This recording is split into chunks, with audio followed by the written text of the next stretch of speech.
On the Gladstone Report by Zvi Mowshowitz. Like the government-commissioned Gladstone Report on AI itself, there are two sections here.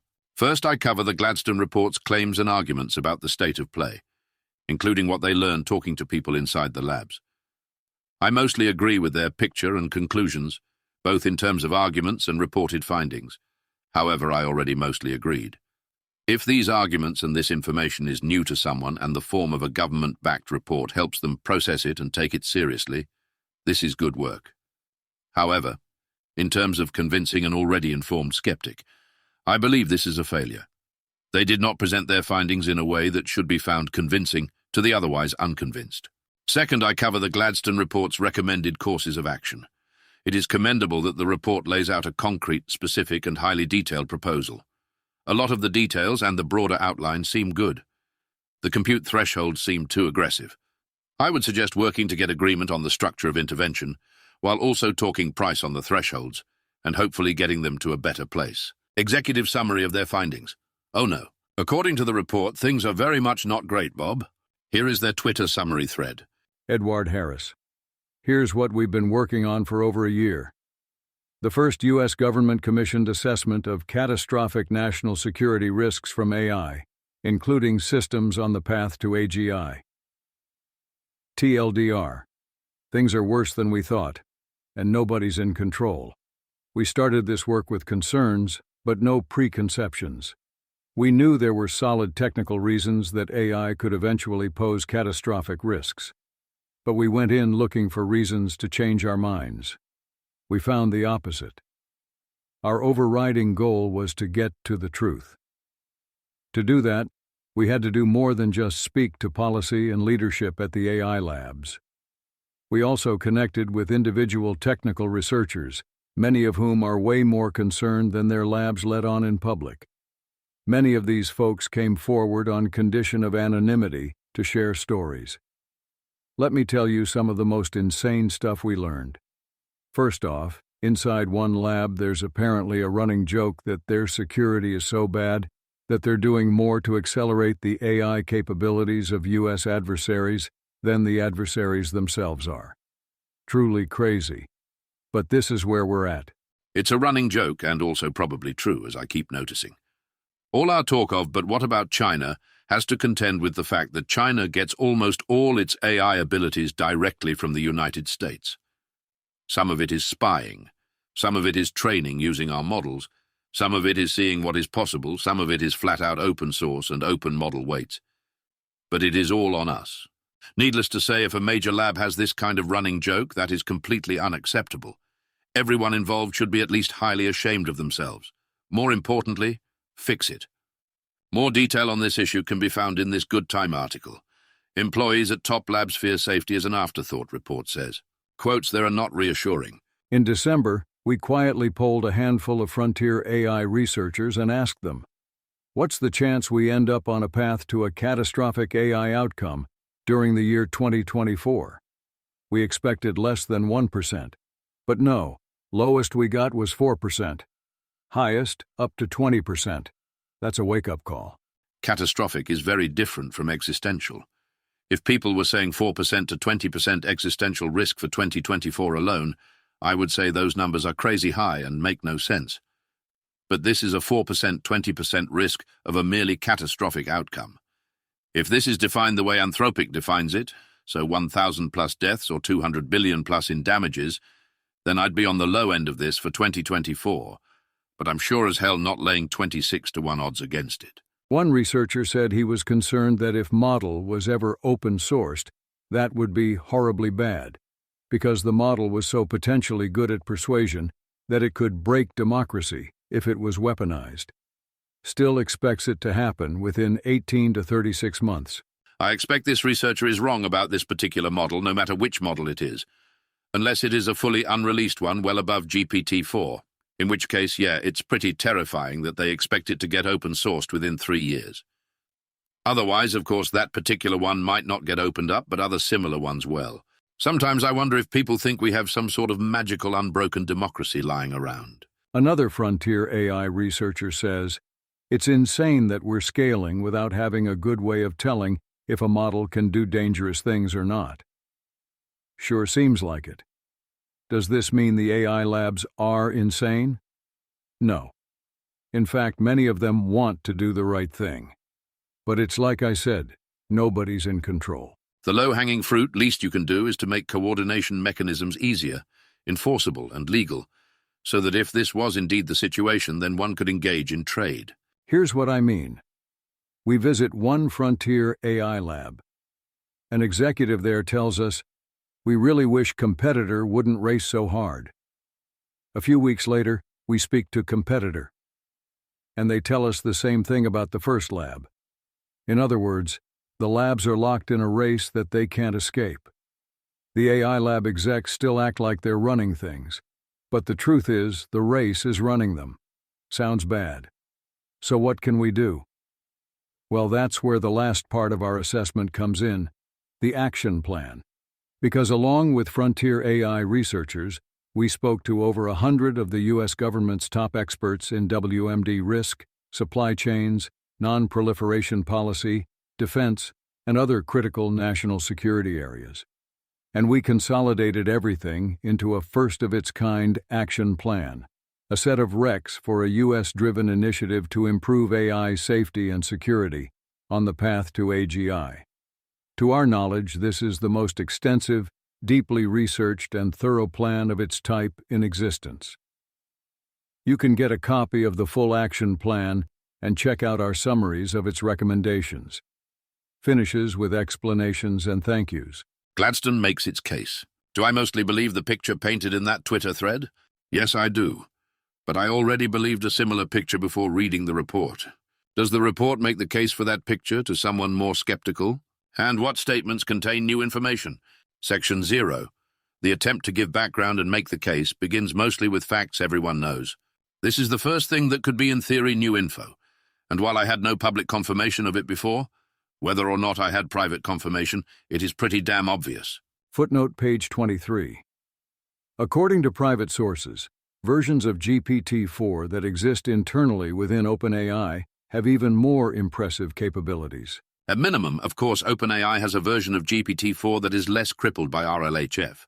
They remind the reader who might not know that the major labs have exponentially grown their funding into the billions and are explicitly aiming to build AGI, and that one, Meta, is now saying its goal is to then open source its AGI. In 0.2, they lay out categories of risk and start making claims some disagree with. 0.2.1 talks weaponization, that AI could become akin to or enable WMD, such as via cyber attacks, disinformation campaigns, or bioweapon designs. Here most agree they are on solid ground, whether or not one quibbles with the risk from various potential weaponization scenarios, or whether one has hope for natural offense-defense balances or whatnot. Taken broadly, this is clearly a risk. 0.2.2 talks about loss of control. This too is very obviously a risk. Yet many dispute this and refuse to take the possibility seriously. Here Gladstone focuses on loss of control due to alignment failure. The second risk class is loss of control due to AGI alignment failure. There is evidence to suggest that as advanced AI approaches AGI-like levels of human and superhuman general capability, it may become effectively uncontrollable. Specifically, in the absence of countermeasures, a highly capable AI system may engage in so-called power-seeking behaviors. These behaviors could include strategies to prevent itself from being shut off or from having its goals modified, which could include various forms of deception, establishing control over its environment, improving itself in various ways, and accumulating resources. Even today's most advanced AI systems may be displaying early signs of such behavior, and some have demonstrated the capacity and propensity for deception and long-term planning. Though power-seeking remains an active area of research, evidence for it stems from empirical and theoretical studies published at the world's top AI conferences. This is all a very standard explanation. I have many times written similar paragraphs. In theory, this explanation should be sufficiently convincing. Pointing out the danger should be enough to show that there is a serious problem here, whatever the difficulty level in solving it. Since the report's release, Devon has been shown to us, providing an additional example of long-term planning and also in various ways power-seeking. If anything, I see this as underselling the situation, as it says in the absence of countermeasures without noting how difficult finding and implementing those countermeasures is likely to be. And also it only considers the case where the loss of control is due to an alignment failure. I expect that even if there is not an alignment failure, we face a great danger that humans will have local incentives and competitive dynamics that still push us towards loss of control, and towards intentionally making AIs seek power and do instrumental convergence, not as a failure or even anyone's ill will, but as the outcome we choose freely while meaning well. And of course, plenty of people will seek power or money or whatnot, and have an AI do that, or do it for the lulz, or because they think AI is more worthy than us or deserves to be set free or whatnot. A smarter thing that is more capable and competitive and efficient and persuasive, being kept under indefinite control by a dumber thing that is less capable and competitive and efficient and persuasive, is a rather unnatural and unlikely outcome. It should be treated as such until proven otherwise. Instead, many treat this unnatural outcome as normal and the default. That risk subcategory is not mentioned in the report, whereas I would say it definitely belongs. They do talk about some other risk categories in 0.2.3 and agree they are important, but note that this report is not addressing those risks. Apart from weaponization and loss of control, advanced AI introduces other risks of varying likelihood and impact.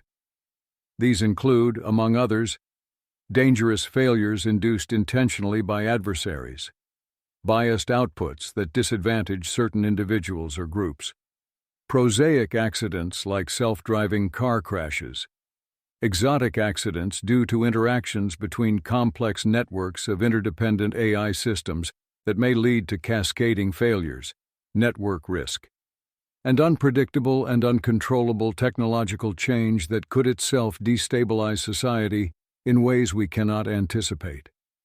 All these risks are important to consider and should be addressed. However, this action plan focuses on risks from weaponization and loss of control. Here is an image that depicts a diagram titled 0.2.4 Risks Addressed by this Action Plan. Various AI-related risks are shown in rectangular boxes, positioned along a spectrum at the bottom of the image. The spectrum ranges from individual and societal risks on the left to catastrophic national security risks on the right. The placement of each risk box along this spectrum indicates where it falls in terms of scope and severity. From left to right, the risks listed are algorithmic bias, reputational harm, data security, privacy, workforce displacement, social instability, adversarial attacks, small-scale accidents, weaponization, and loss of control. They emphasize here, as they do elsewhere, that the catastrophic risks are concentrated in only a few places. At least at present, most AI-related activity does not pose such risks and is good and should be allowed to proceed freely.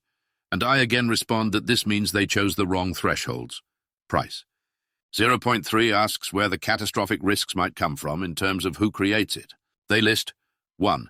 Domestic frontier labs, 2. Foreign frontier labs, primarily China right now, 3. Theft and augmentation of frontier models, 4. Open release of advanced model weights. Here is an image that presents a diagram illustrating the components and pathways leading to catastrophic AI risk. At the bottom, a row of boxes lists the elements of the AI supply chain: compute, data, talent, and technical knowledge. In the middle section, 4 boxes represent the sources of catastrophic risk: domestic frontier AI programs, foreign AI programs, open access release, and theft or sale and augmentation. Further up, arrows from the risk sources point upwards, marked weaponization and loss of control, which are labeled as the main categories of catastrophic risk. At the top, a larger box identifies the overall theme as catastrophic AI risk. Yes, those would be the 4 ways things could go wrong. In what they call the medium term of 1 to 5 years, I am not so worried about foreign frontier labs. Open model weights threats are possible towards the end of that time frame. Things are escalating quickly and Meta might become competent someday. But most of my worry is on what comes out of the frontier labs of OpenAI, Anthropic and Google DeepMind, or a similar lab that catches up. That includes the possibility that some entity, foreign or domestic, state or non-state, steals the weights and then acts irresponsibly. Again, I emphasize that this mostly was not an argument. If you are already looking at the existing debate and were unconvinced, nothing so far should convince you. Section 0.4 attempts to address arguments against regulatory action. Why is self-regulation insufficient? First, they tackle in 0.4.1 the argument that self-regulation will be sufficient.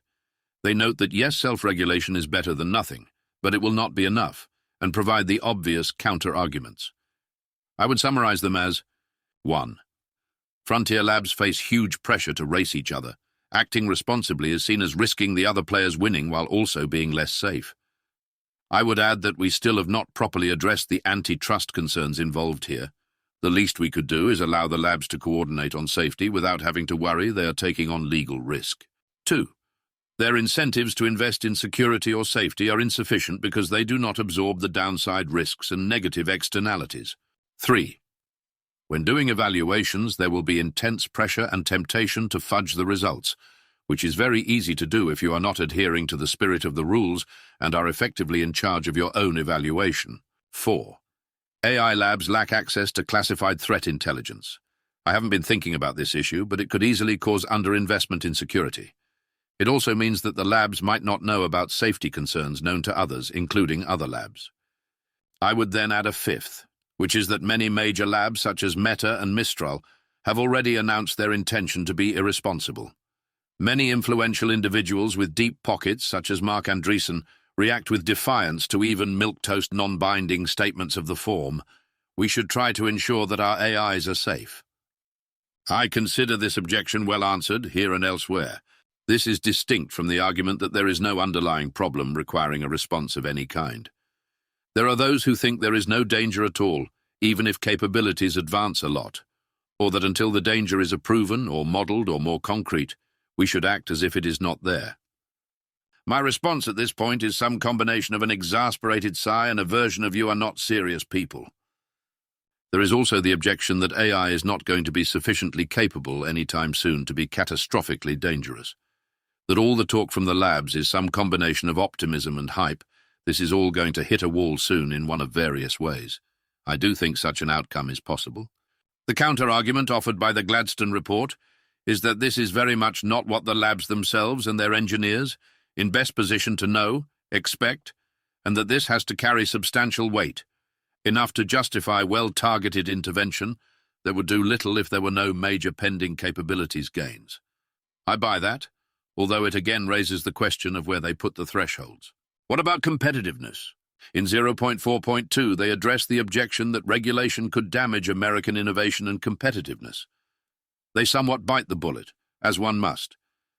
The first part of their response is to note their plan is targeted, to not interfere more than necessary to ensure safety and national security, and it would have little or no impact on most American AI efforts, and thus not hurt their competitiveness.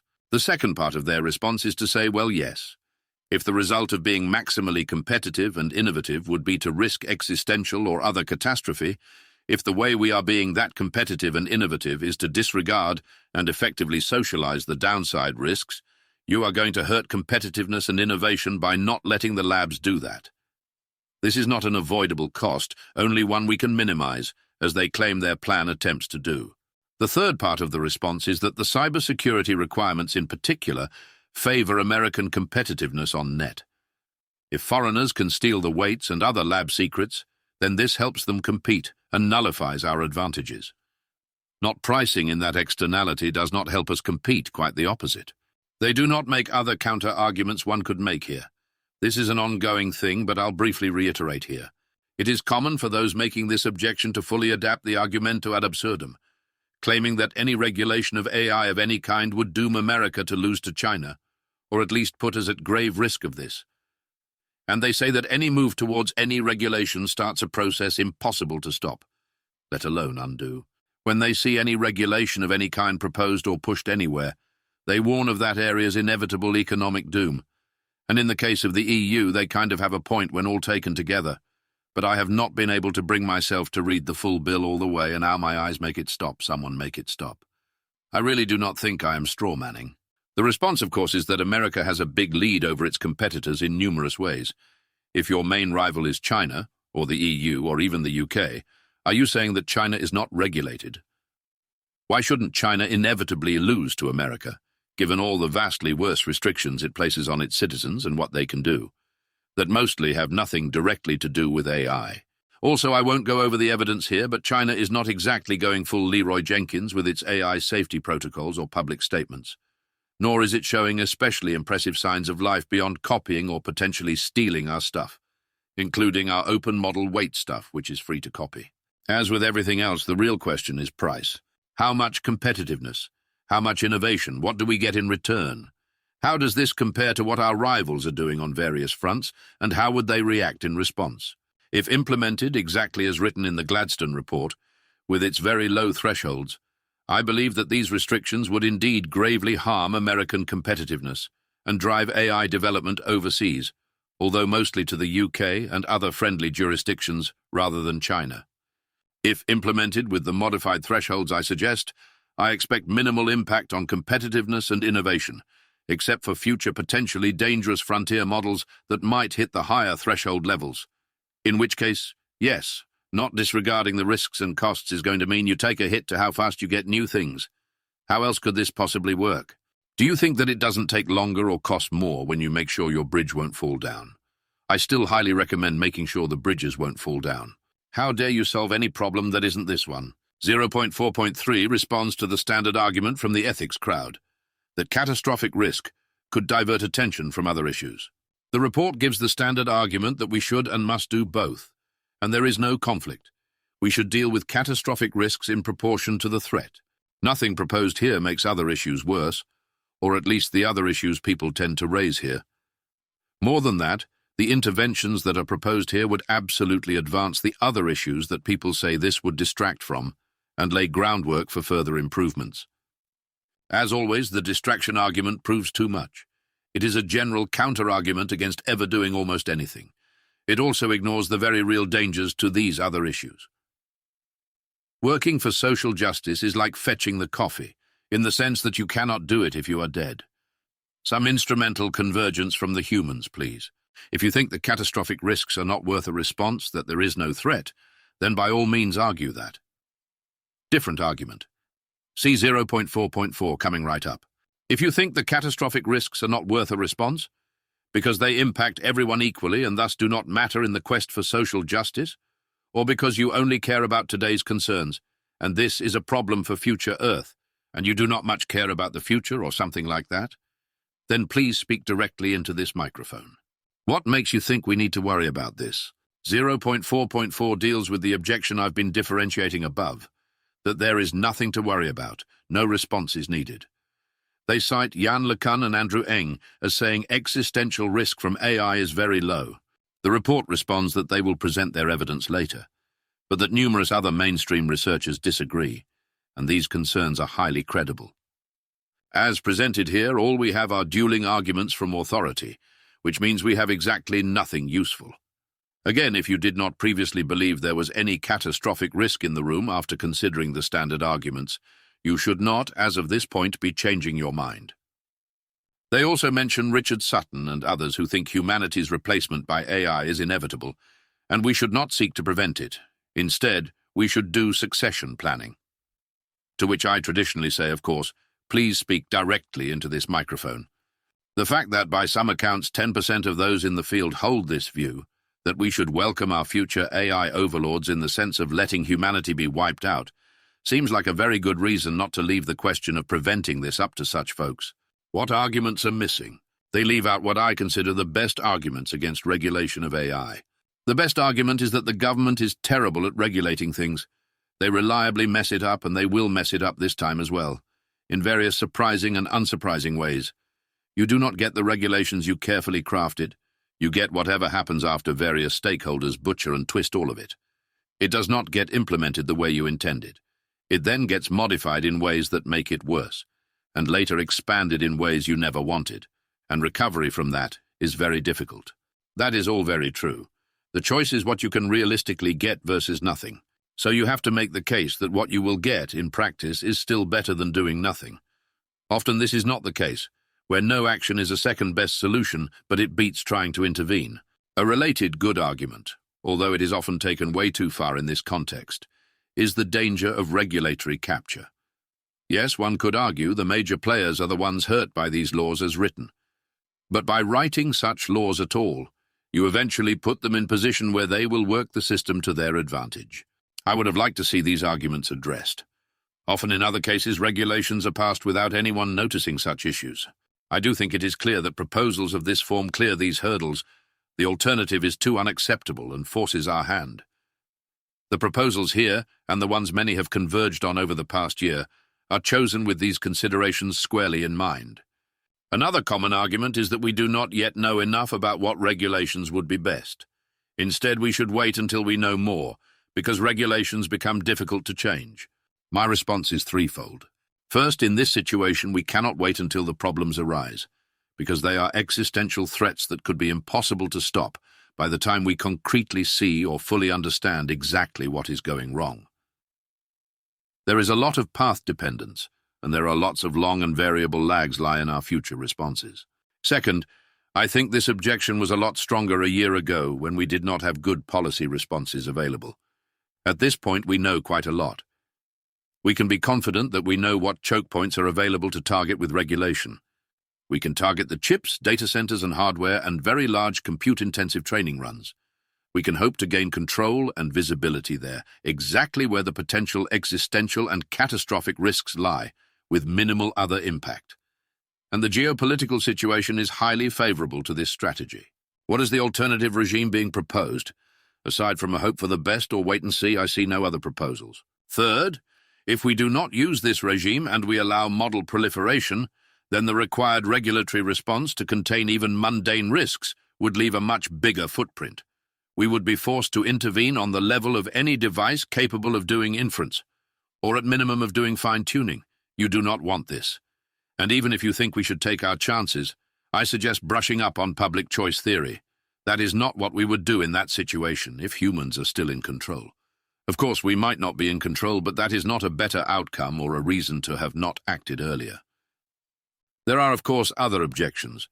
I have covered all the major ones that occurred to me today, but that does not mean the list is complete.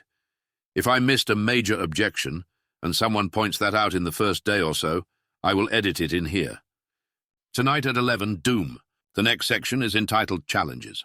It begins with 0.5.1.1, offering a list of the usual estimates of doom. This is an argument from authority. I do think it is strong enough to establish that existential risk is a highly credible and common concern. But of course you knew about all this already if you are reading this, so presumably you need not update. 0.5.1.2 notes that timelines for catastrophic risk is uncertain, and that all the major players, OpenAI, DeepMind, Anthropic, and NVIDIA, have all publicly said they expect AGI within 5 years. I consider a wide variety of probability distributions on such questions reasonable. I do think you have to take seriously that we could be close. As noted in the tweet thread above, and remembering that catastrophic risk is distinct from existential, here is them asking about how much catastrophic risk there is from AI in 2024. To partially address this problem, in December 2023, we asked several technical sources across multiple frontier labs to privately share their personal estimates of the chance that an AI incident could lead to global and irreversible effects sometime during the calendar year 2024. The lowest estimate we received was 4%. The highest extended as far as 20%. These estimates were collected informally and likely subject to significant bias, but they all originated from technically informed individuals working at the frontier of AI capabilities. Technical experts inside frontier labs also expressed that the AGI timelines messaged externally by frontier labs were consistent with those labs' internal assessments. The more I think about this, the more strange the question becomes as framed like this. Will not, for example, who wins various elections have a global and irreversible effects? If an AI effort swung the White House, does that count? In which directions? Again, if we are sticking to Anthropic's definition, I'm on the lower end of this range, but not outside of it. But one could see definitional disagreements going a long way here. 0.5.1.3 says the degree of risk from loss of control is uncertain. Well, yes, very true. They say one must rely on theoretical arguments, since we lack direct evidence in either direction. They then link to arguments elsewhere on why we should consider the degree of risk to be high. I can see why many likely find this section disappointing and unconvincing. It does not itself contain the arguments, in a place where such arguments seem natural. I have many times made various arguments that the risk from loss of control in various forms is large, some of which I have reiterated in this post. I will say once again that this has not provided new evidence for risk from loss of control as of this point either. The claim that frontier labs lack countermeasures for loss of control. So here's where they tell their story. Apart from the fundamental challenge of aligning an AGI-level system, researchers at several major frontier labs have indicated in private conversations that they do not believe their organizations are likely to implement the measures necessary to prevent loss of control over powerful, misaligned AI systems they may develop internally. In one case, a researcher indicated that their lab's perceived lax approach to safety reflected a trade-off between safety and security on the one hand and research velocity on the other. The same source said they expected their lab to continue to prioritize development velocity over safety and security. Another individual expressed the opinion that their lab safety team was effectively racing its capabilities teams to avoid the possibility that they may develop AGI-level systems before being able to control them. A third frontier AI researcher expressed skepticism at the effectiveness of their lab's model containment protocols, despite their lab's internal belief that they may achieve AGI in the relatively near term. As one example of lax containment practices, researchers at one well-known frontier lab performed experiments on a newly trained, cutting-edge AI system that involved significant augmentation of the system's capability surface and autonomy.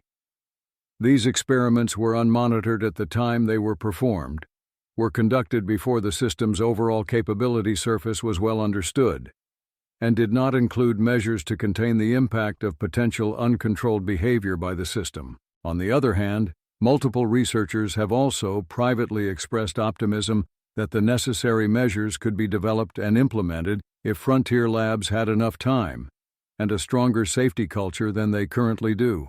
This is, of course, anecdata. As I understand it, Gladstone talked to about 200 people. These are only 3 of them. Ideally, you would get 0 people expressing such opinions, but 3 would not be so bad if the other 197 all felt things were fine. From a skeptical perspective, you could very reasonably say that these should be assumed to be the most worried 3 people out of 200, presented with their biggest concerns. When viewed that way, this is not so scary. The story about one of the major labs testing newly enhanced potential autonomous agents, whose abilities were not well understood, with 0 monitoring and 0 controls in place, and presumably access to the internet, is not great. It certainly sets a very bad precedent and indicates terrible practices. But one can argue that in context the risk was at the time likely minimal, although it looks that way right until it isn't. In any case, I would like to see statistical data. What percentage of those asked thought their lab was unprepared, and so on. I do know from other sources that many at the frontier labs indeed have these concerns, and I also know that they indeed are not taking sufficient precautions, but the report here does not make that case. What about preventing critical IP theft? Here is the full quote from the Twitter thread at the top. By the private judgment of many of their own technical staff, the security measures in place at many frontier AI labs are inadequate to resist a sustained IP exfiltration campaign by a sophisticated attacker. When asked for examples of dangerous gaps in security measures at their frontier lab, a member of the lab's technical staff indicated that they had many to share, but that they were not permitted to do so. The same individual shared that their lab's lax approach to information security was the object of a running joke. Their lab, its staff apparently say, is doing more to accelerate adversaries' AI research than the adversaries themselves. Conversations with leading frontier labs have corroborated that many lack an institutional appreciation of necessary security practices. Given the current state of frontier lab security, it seems likely that such model exfiltration attempts are likely to succeed absent direct U.S. government support, if they have not already. It is an interesting fact about the world that such attempts do not seem to have yet succeeded. We have no reports of successfully stolen model weights, no cases where a model seems to have turned up elsewhere unauthorized. Is everyone being so disciplined as to keep the stolen models secret? That seems super unlikely unless they sold it back for a ransom, perhaps. My presumption is that this is another case of no one making that serious an attempt. That could be because everyone would rather wait for later when the stakes are higher, so you don't want to risk your inside agent. It still seems super weird. The future threat. They cite 2 additional threat models. In 0.5.1.6, they note opening up a model makes it far more potentially dangerous, of course in a way that cannot be undone. Knowing that a model was safe as a closed model does not provide strong evidence on its own that it would be safe over time as an open model. I will note that a clearly stronger model is already open does, however, provide stronger evidence. In 0.5.1.7, they note closed-access AI models are vulnerable to black box exfiltration and other attacks, including using an existing system to train a new one on the cheap. They note we have no idea how to stop jailbreaks. All true, but I don't think they make a strong case here. Section 0.5.2 covers what they call political challenges. 0.5.2.1. AI advances faster than the ordinary policy process. Very much so.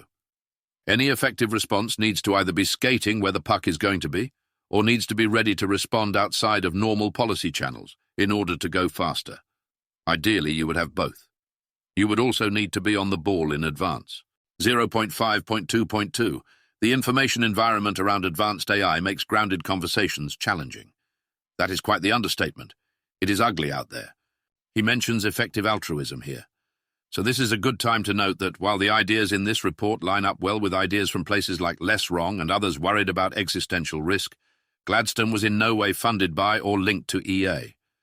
0.5.3.1 points out the labs have terrible incentives.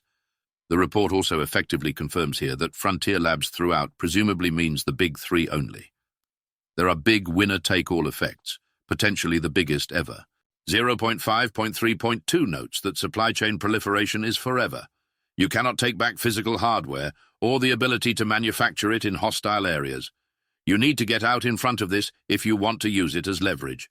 0.5.4.1 argues that our legal regime is unprepared for AI. The core claim is that an open model could be used by malicious actors to do harm, and there would be no way to hold the model creator liable. I agree this is a problem if the models become so capable that letting malicious actors have them is irresponsible, which is not yet true.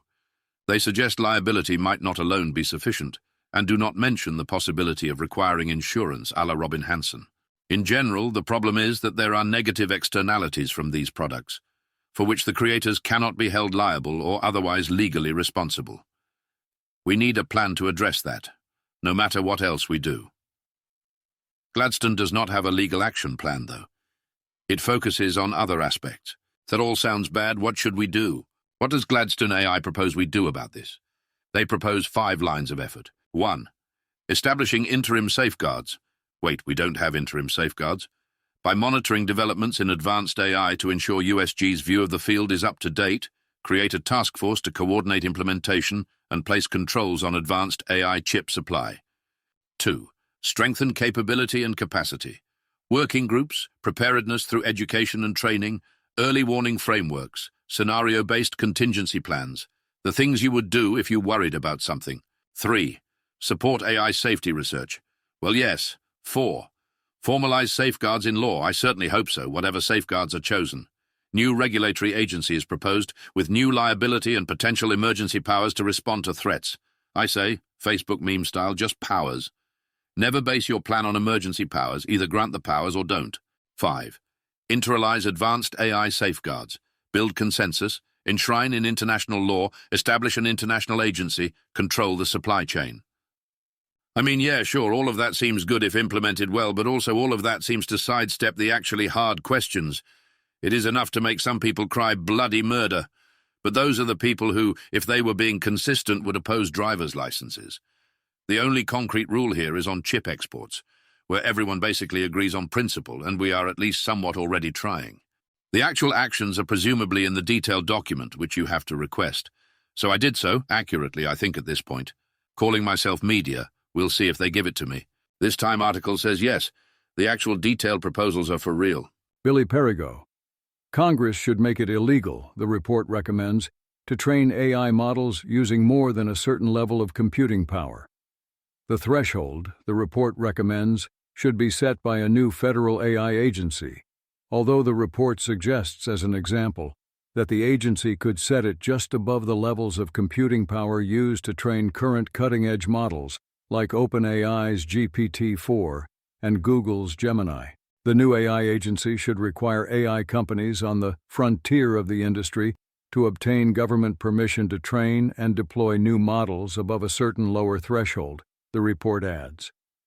Authorities should also urgently consider outlawing the publication of the weights or inner workings of powerful AI models, for example under open-source licenses, with violations possibly punishable by jail time, the report says.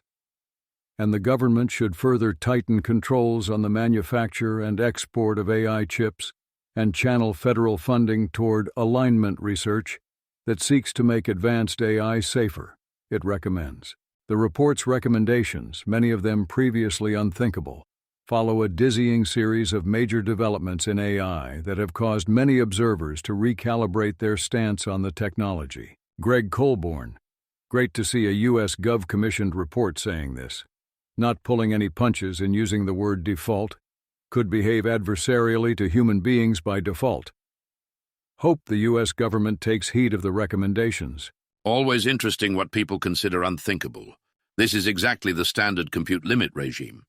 If you are close to the frontier, above a certain threshold, you would need to seek approval to train a new model.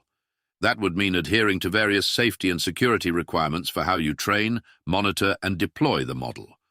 One of which would obviously be don't let others steal your model weights, which would imply also not publishing them. Above a second higher threshold, you cannot do it at all. There is, of course, skepticism because people are bad at extrapolation.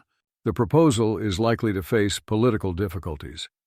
I think that this recommendation is extremely unlikely to be adopted by the United States government, says Greg Allen, director of the Wadhwani Center for AI and Advanced Technologies at the Center for Strategic and International Studies, CSIS, in response to a summary time provided of the report's recommendation to outlaw AI training runs above a certain threshold. Current U.S. government AI policy, he notes, is to set compute thresholds above which additional transparency monitoring and regulatory requirements apply, but not to set limits above which training runs would be illegal. Absent some kind of exogenous shock, I think they are quite unlikely to change that approach, Allen says. What would he have said a year ago or 2 years ago about a reporting threshold? Probably he would have said it was very unlikely, absent some kind of exogenous shock. Except then we got at least one of those. In this context, we will get more. As is sadly standard for the government, a lot of the issue getting here was finding some department to claim some responsibility. In late 2021, the Harrises say Gladstone finally found an arm of the government with the responsibility to address AI risks, the State Department's Bureau of International Security and Non-Proliferation. The report focuses both on weaponization risk, which I would think is a subset of misuse, incorporating things like biological, chemical, or cyber attacks, and then a loss of control risk, and it centralizes the role of race dynamics. Meanwhile, since it is important to share contrary voices, let us see how the skeptics are reacting. Yes, this is the first reaction I saw. Shoshana Weissman. So our government commissioned a report from some fucking idiots. Okay. Near Weissblatt, Gladstone's Edward Harris collaborated with Eliezer Yudkowsky's Miri on the Less Wrong forum, said the paperclip maximizer is a very deep and interesting question, and his messages about taking the Terminator seriously resemble those of his fellow doomers at FLI. The key proposal, extreme compute limits. Ben Brooks, on the other hand, does it right and actually reads the damn thing. Ben Brooks. I read this Gladstone Jail Time for Open Models paper on a flight, all 284 pages. Some takeaways? TLDR. Llama 2 would need to be approved by the U.S. government. An image depicts a tiered framework for AI model developers, categorizing models based on their capabilities and associated requirements. The chart is divided into 4 tiers, from Tier 1 at the top to Tier 4 at the bottom, with boxes between the tiers denoting threshold levels. Tier 1 has no requirements for AI models that fall below the registration threshold, indicated by the box between Tier 1 and Tier 2. Tier 2 includes requirements such as training pre-registration, disclosing ownership of models, running capability benchmarks, and halting runs if benchmarks are breached. These requirements apply to models that fall between the registration threshold and the approval threshold, marked by the box between Tier 2 and Tier 3. Tier 3 lists additional requirements for models that exceed the approval threshold, but fall below the controlled threshold, shown by the box between Tier 3 and Tier 4. These requirements include approval for training and deployment, ongoing monitoring, emergency shutdown measures, and KYC, likely referring to Know Your Customer protocols. Tier 4 at the bottom specifies that development is restricted for models that surpass the controlled threshold. Once again, this tier system seems like the only way a sane system could operate. We should then talk price on where the threshold should be. It seems this report argues for the most aggressive threshold of all for Tier 2, which is the 10 to the 23rd power number I've heard from Connor Leahy and some others, and start Tier 3 at only 10 to the 24th power, and Tier 4 at 10 to the 25th power. So yes, that is a super aggressive set of prices. Ben Brooks. They call for expedited criminal proceedings for developers who release designated models without a license from the Frontier AI Systems Administration. Like an AI court-martial? It's a dystopian gloss on a proposal that's already pushing constitutional boundaries. They would require model registration at a threshold that is 3 orders of magnitude lower than the U.S. executive order, the 10 to the 23rd power flops. At this point, obligations would include KYC, which would make it difficult, impossible for a downstream developer to share a tuned model. Next, they would require model approval when a model hits a 70% MMLU score or is trained on 10 to the 24th power flops. A quick glance at the Hugging Face leaderboard suggests that roughly 265 base and tuned models would need these licenses. A leak of Llama or Mistral AI weights would attract severe penalties. Kicking it up a notch, they would ban model development above 10 to the 25th power flops. For context, that's the threshold the EU adopted for basic disclosure obligations in its AI Act. Models above this, for example the next update to Gemini, cannot be trained under any conditions. Other proposals are familiar, for example reworking liability rules, or uncontroversial, for example funding for evaluation and standards research. All in all, kudos to the authors for actually committing to details. Until now, this conversation has played out in X threads, conference hallways, and footnotes, but casually invoking criminal law and pre-market authorization to suppress open innovation is irresponsible. It does a disservice to the many credible and thoughtful efforts to regulate AI. The chart is from 4.1.3.4. Here is another useful one to have handy.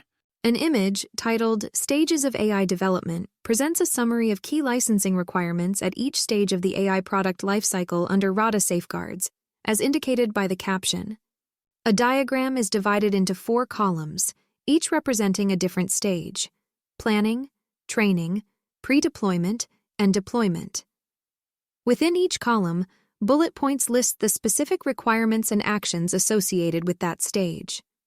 In the planning stage, key points include the developer submitting a safety case with training run metadata, registering predictions of model capabilities, establishing capability evaluations, evaluating risks of weaponization and loss of control, and providing proof that a training run will produce a safe model. The training stage involves submitting snapshots of models for safety testing, predicting capabilities at future checkpoints, ongoing evaluations for deception and misalignment, appointing designated training run kill switch operators, and the ability for FISA to halt training runs if problems surface. In pre-deployment, requirements include obtaining approvals for internal and external deployments, submitting a safety case and allocating resources for monitoring and intervention, submitting model weights for evaluation via a secure process, augmenting the model to enable access by third-party API, and potential FISA bans on deployment if the model fails evaluations. Finally, the deployment stage includes monitoring the model's usage, distributing periodic reports to FISA on high-risk interactions, subjecting the model to ongoing red teaming by third parties, and the possibility of FISA ordering all model developers to pause ongoing runs and deployments if a model falls in evaluation.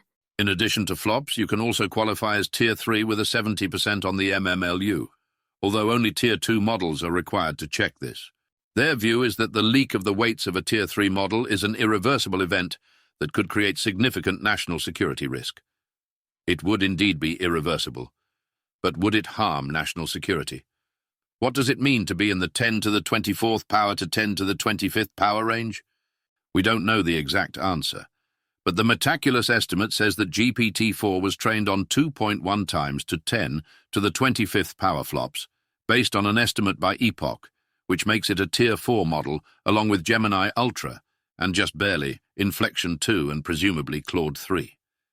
Those models would be Tier 4 under this protocol, whereas GPT 3.5 would be, in log terms, a little under halfway through Tier 3. If we leaked or opened up the weights of GPT 3.5 today, it wouldn't be awesome, but I would not see this as that big a deal. Certainly a year from now that would be mostly irrelevant. There will be better options. So while I agree that it couldn't create such issues, I doubt that it would. If we treat Tier 3 as you must protect the weights of this model and also not release them, and other similarly motivated requirements, then it seems like this should start no lower than 110 to the 25th power. At that point, I think a case can be made that there would be real risk in the room. More likely, I think, as a practical question, you will have to start at to 10 to the 26th power, the EO reporting threshold, and cover models substantially stronger than GPT-4. We have to make a choice whether we are going to accept that GPT-4 level models are going to become generally available soon enough, and I do not see a practical path to preventing this for long. One would then likely bump Tier 2 to 10 to the 24th power, whereas they would put 10 to the 25th power into Tier 4, which they consider too high risk to develop now due to loss of control risk. Given that this range includes GPT-4 and Gemini, this seems like it is not a reasonable ask without much stronger evidence. You can at least make a case that GPT-5 or Clade 4 or Gemini 2 poses loss of control risk such that it would be non-crazy to say we are not ready to build it. But the existing models we all know about? I mean, no, I wouldn't give them 4.9s of safety if you opened up the weights fully for years. But we do not have the luxury of playing things that kind of safe. And we certainly neither want to grant the existing models a permanent monopoly, nor do we want to force them to be withdrawn, even if enforcement was not an issue here. The lowest sane and realistic threshold I can see proposing for no, you cannot do this at all, is 10 to the 27th power. Even at 10 to the 28th power, where I think it is more likely to land, this would already be quite the ask. Implementation details of computer tiers. What about other implementation details? What do they suggest people should need to do at Tier 2 or Tier 3? This is the subject of the bulk of Section 4. They list in 4.1.3.5. 1. Risk governance, which is things like an internal audit team and a chief risk officer and risk committee. I am generally skeptical of such moves since they are unlikely to do anything for those who needed to be told to do them, but they seem relatively cheap and thus do seem worthwhile. 2. Outside and insider threat countermeasures introducing friction against unauthorized access or model exfiltration. I file these kinds of requirements under things you should be doing anyway more than you are, and where there are large externalities to consider, so you should do a lot more than even that. 3. Model containment measures, including emergency shutdown procedures and information gapping, potentially including kill switches and dead man switches to halt training or deployment. With all the usual caveats about how likely these tactics are to fail, they are definitely the least you can do in a Tier 3 style situation. 4. AI safety and security training. What does this even mean? It sounds good to some types in theory. In practice, I've never met a mandatory training that helped. 5. Whistleblower protections. I mean, yes, good, should be uncontroversial. 6. Incident reporting. Need to define incidents to report, but again, yeah, sure. If the threshold is set properly, this could still be cleaned up a bit, but mostly seems reasonable. Objections to this type of regime more broadly are essentially arguments against any kind of prior restraint or process control at all, saying that instead we should look only at outcomes.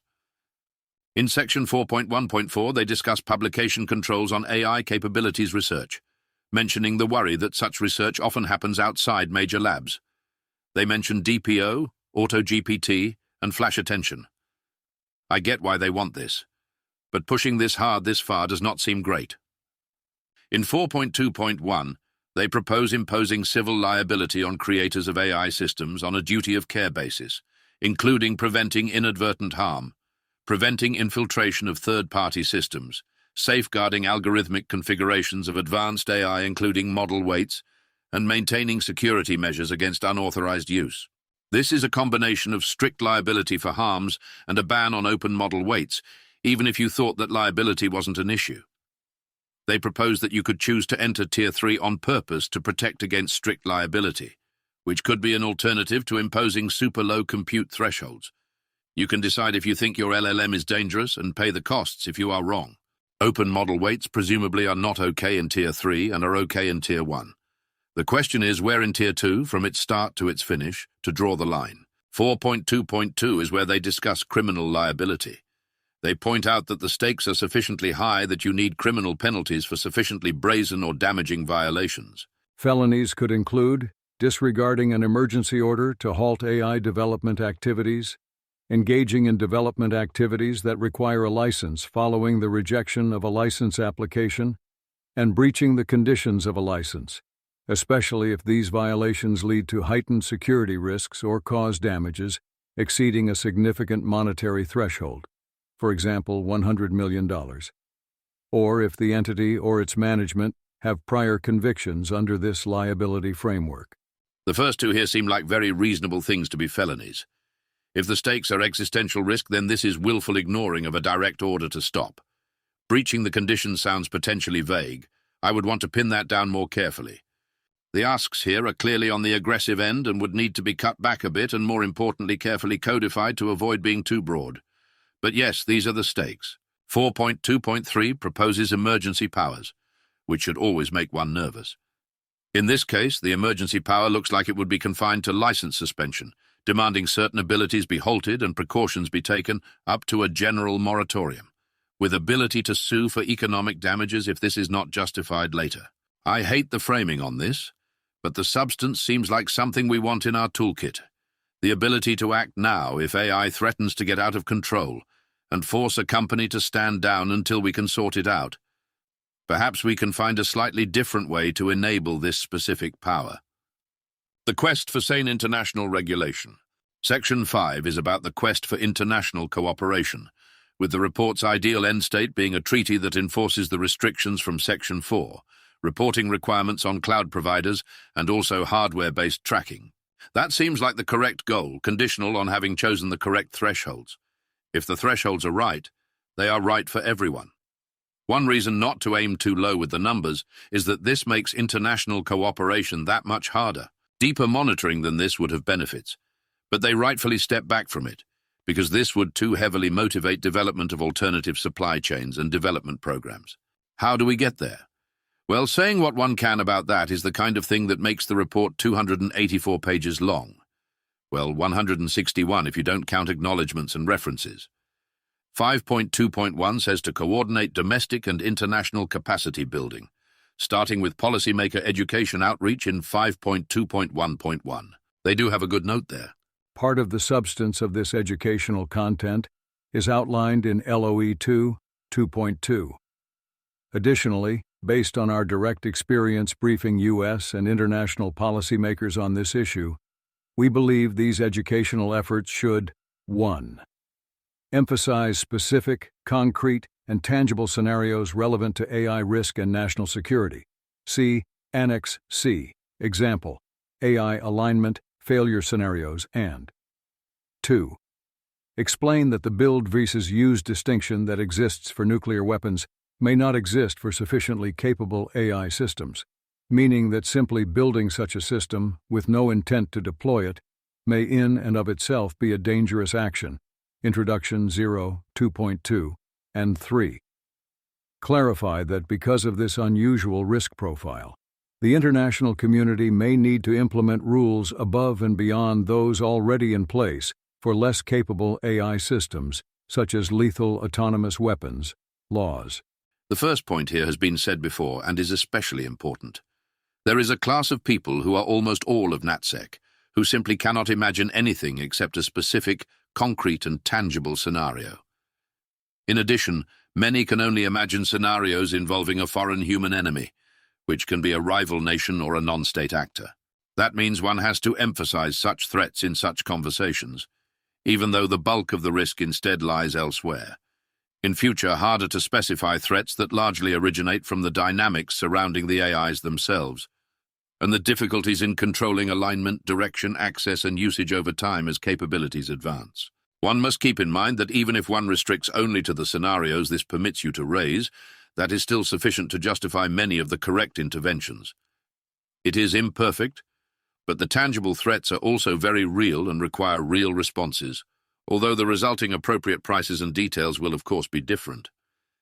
Specifically, they suggest our missions engage heads of state, that we use existing AI policy-focused forums and use foreign assistance to build partner capacity. I have no objection to any of that, sure, why not, but it does not seem that effective. 5.2.1.2 talks about technical education and outreach, suggesting openness and international cooperation, with specifics such as the US ambassador to the UN should initiate a process to establish an intergovernmental commission on frontier AI. There is already a group meeting within the UN, so it is not clear what needs this addresses. Not that they or I have other better concrete path ideas to list. 5.2.1.3 says also use other forms of capacity building. Again, sure. 5.2.2 says articulate and reinforce an official US government position on catastrophic AI risk. Presumably we should be against it, and yes, there are people who are for it. And we should be in favor of mitigating and minimizing such risks. So, again, sure, yes, it would be helpful to have Congress pass a statement with no legal standing to clarify our position. 5.3 says enshrine AI safeguards in international law. Yes, that would be great, but how? They note the standard security dilemma. We recommend that the goal of these efforts be to establish comprehensive RADA safeguards to minimize catastrophic risks from loss of control due to AGI alignment failure, and aligning the international community on new international law or treaty requirements. So, more summits then? 5.4 says establish an international regulatory agency, which they call the International AI Agency, IAIA, and optimistically cite past non-proliferation efforts. 5.4.1 outlines standard protocols, if one was serious about enforcing such rules. 5.4.2 notes there need to be standards. 5.4.3 that researchers will need to convene. Yes. 5.5 discusses joint efforts to control the AI supply chain. This is a key part of any serious long-term effort. A multilateral AI controls framework could have three goals. Ensure that critical elements of the supply chain for advanced AI, particularly compute and its inputs, remain localized to U.S. and allied jurisdictions. Ensure that access to AI cloud compute is controlled through a regulatory mechanism similar to that proposed in LOE 4.1.3, including RADA safeguards implemented in U.S. and allied jurisdictions, and meaning GPUs, TPUs, and other AI accelerator chips. Provide a path for foreign entities to obtain access to AI cloud compute clusters in U.S. and allied jurisdictions, provided they do so subject to the regulatory mechanism, for example, LOE 1.5.2. So essentially AI for me and my friends, but not for thee. The obvious response is, if this is the plan, why would China sign off on it? You need to either have China, and the same applies to others, including Russia, inside or outside your international AI alliance. I do not see any talk of how to address China's needs, or how this regime plans to handle it if China does not sign on to the deal. You cannot dodge both questions for long, and sufficiently harsh compute limits rule out dominate China enough to not care what they think as an option. Unless you think you really can fully cut off the chip supply chain somehow and China can't make its own worth a damn. Seems hard.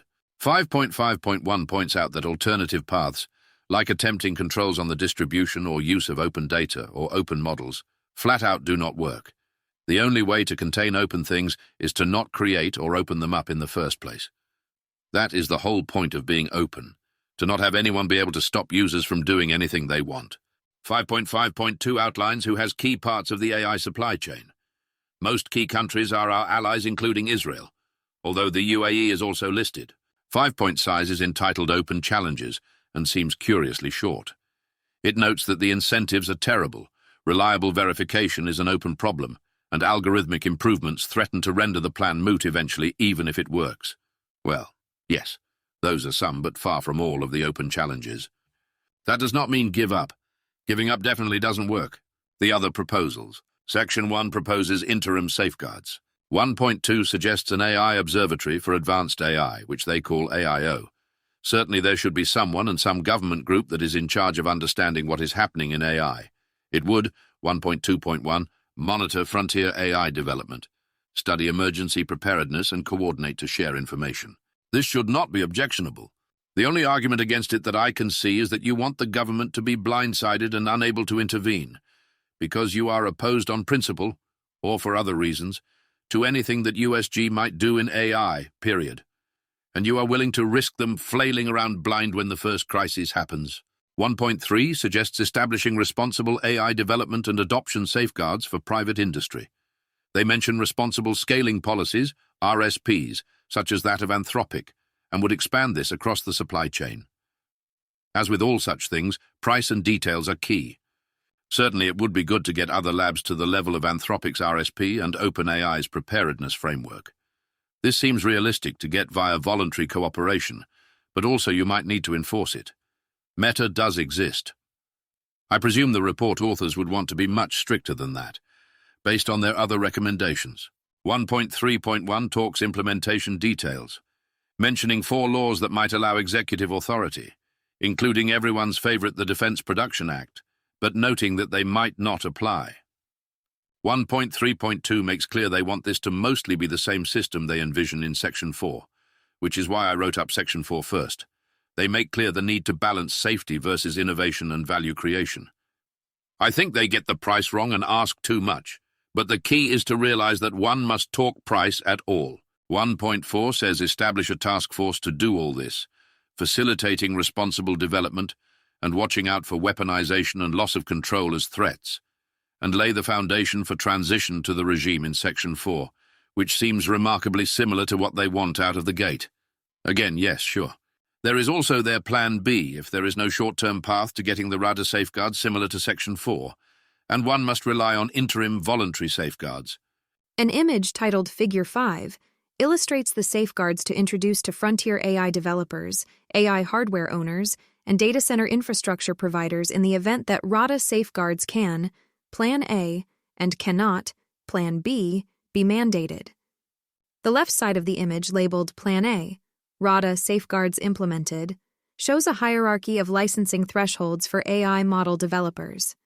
From bottom to top, the thresholds are no requirements, registration required, approval required, and controlled.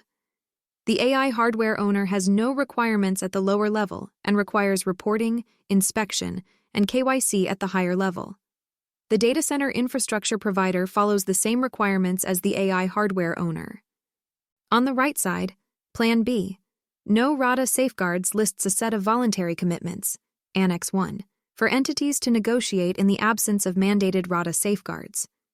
These commitments include information sharing, reporting training runs, model evaluation protocols, capability prediction protocols, security measures, model containment measures, caps on cloud services for scaled training runs, AI safety and AGI alignment research, dangerous capability ban, capability research controls, risk governance. They essentially say, if you can't enforce it, call on labs to do it anyway. To which I essentially say, good luck with that. You are not going to get a voluntary pause at 10 to the 26th power from the major players without much stronger evidence that one is needed. And you are not going to get cooperation from cloud service providers this way either. The case has not yet been sufficiently strongly made. Section 2 proposes strengthening capability and capacity for advanced AI preparedness and response. What does that mean? An image contains 4 rectangular sections arranged in a 2x2 grid, each with a simple icon and a title along with bullet points describing AI initiatives or actions. The top left section, titled Coordinate Interagency Working Groups, lists continuing coordination of interagency working groups on catastrophic AI risk and creating a NSC level or OSTP level position to oversee work streams related to national security risk mitigation. The top right section, titled Advanced AI Training in Government, mentions building capacity by training U.S. government personnel to understand frontier AI and catastrophic AI risks, and tailoring training content for different groups of key stakeholders. The bottom left section, Indications and Warnings Framework, covers creating an I&W framework for frontier AI and AGI threats to inform information collection requirements, and funding collaborations for technical I&W with stakeholders from academia, industry, and the AI safety groups. The bottom right section, Contingency Planning and Preparedness, discusses coordinating preparedness and response capabilities for AI incidents detected by the I&W framework, and conducting tabletop exercises to develop plans in partnership with AI safety groups and frontier labs. That all seems unobjectionable in theory. It is all about the government getting its people prepared and understanding what is going on, so they can then make better decisions.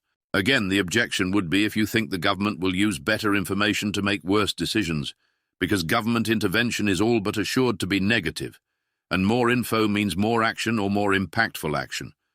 Otherwise, it's about whether the details are right.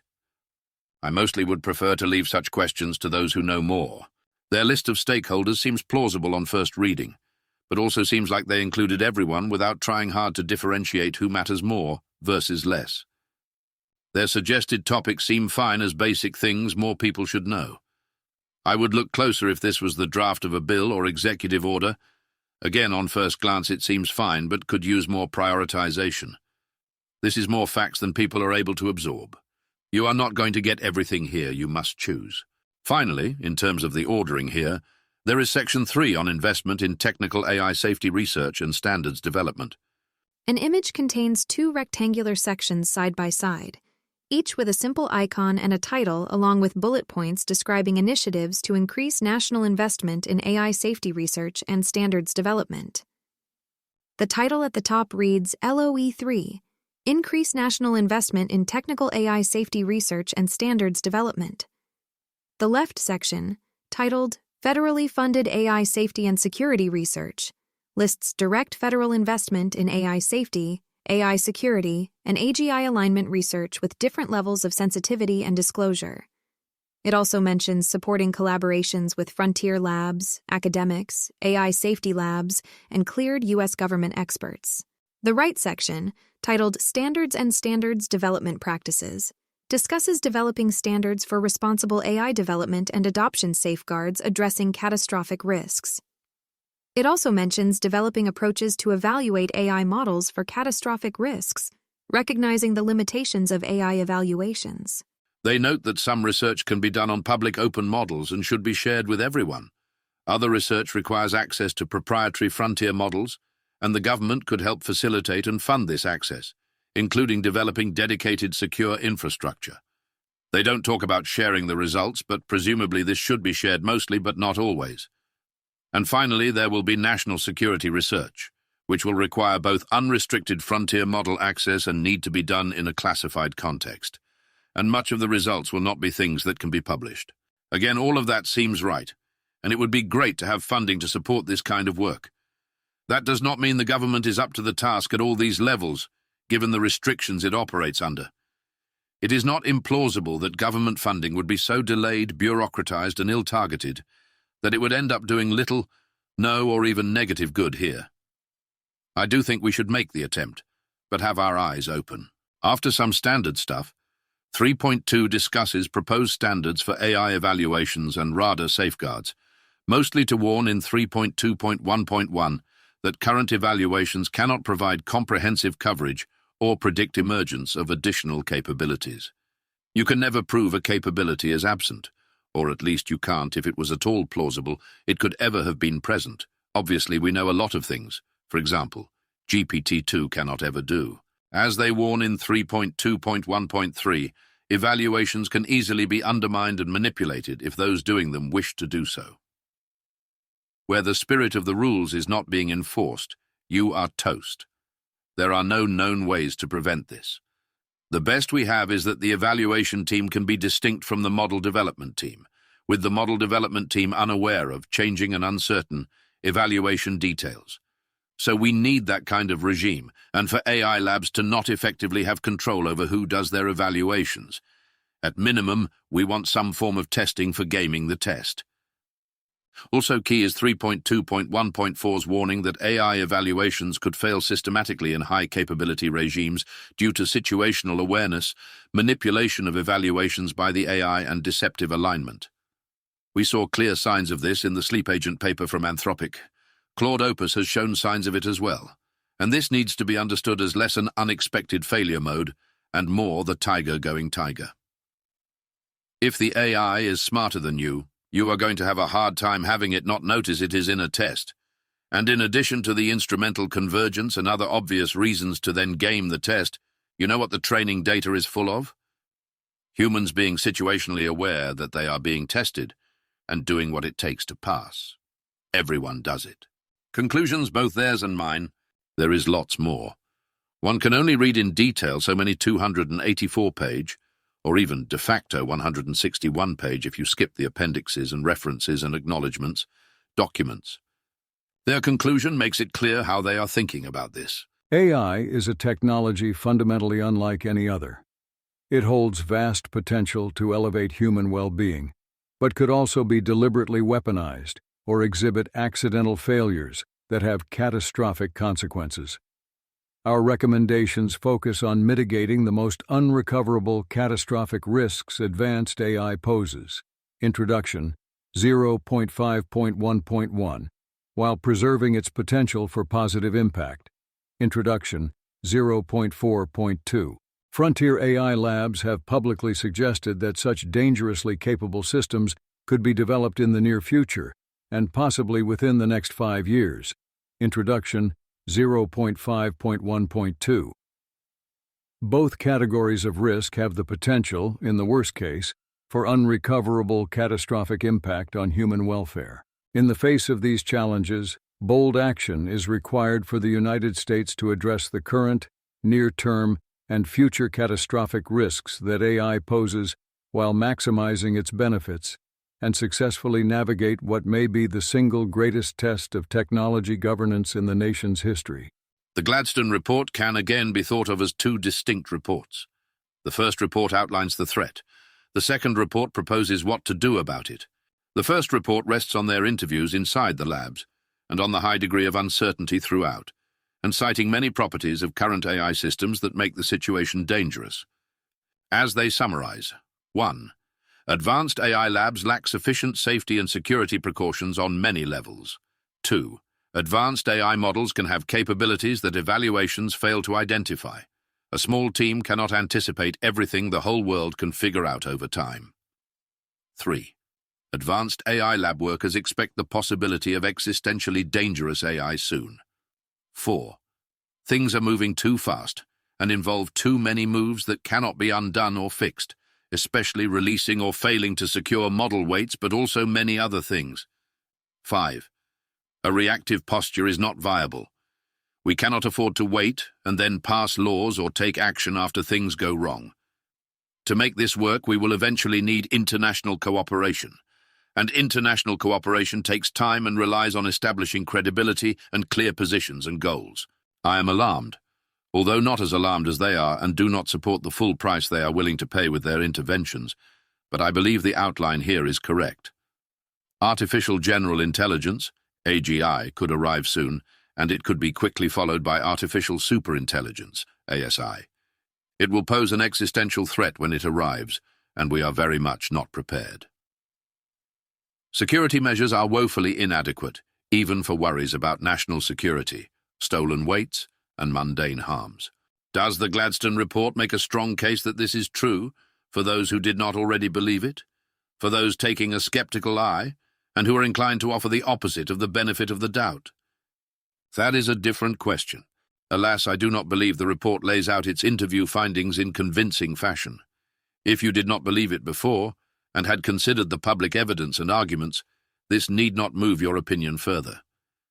That the scary quotes would be available should be priced in. We need something more systematic, more difficult to fake or slant, in order to convince people not already convinced, or to change my confidence levels from where they previously were.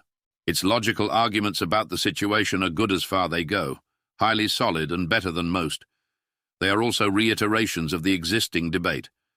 So if this is new to you, you now have a government report that perhaps you feel social permission to take seriously and consider. If you had already done the considering, this won't add much. What can we do about all this? One then must choose directionally correct interventions and figure out a reasonable price to balance concerns and allow the plan to actually happen. From what I have seen, the proposed interventions are directionally wise, but extreme in their prices. If we could get international cooperation, I would take what is proposed over doing nothing. But going this far seems both extremely impractical anytime soon and also not fully necessary given its costs. Indeed, even if one agrees that such existentially dangerous systems could be developed in the next 5 years, which seems unlikely but not something we can rule out, the suggested regime involves going actively backwards from where we are now. I do not see any path to doing that, nor do I think it is necessary or wise to do so even if there was a political path. The worlds where artificial superintelligence, ASI, is coming very soon with only roughly current levels of compute, and where ASI by default goes catastrophically badly are not worlds I believe we can afford to save. Ideally, one could talk price, balance risks and costs against the benefits, and seek the best possible solution.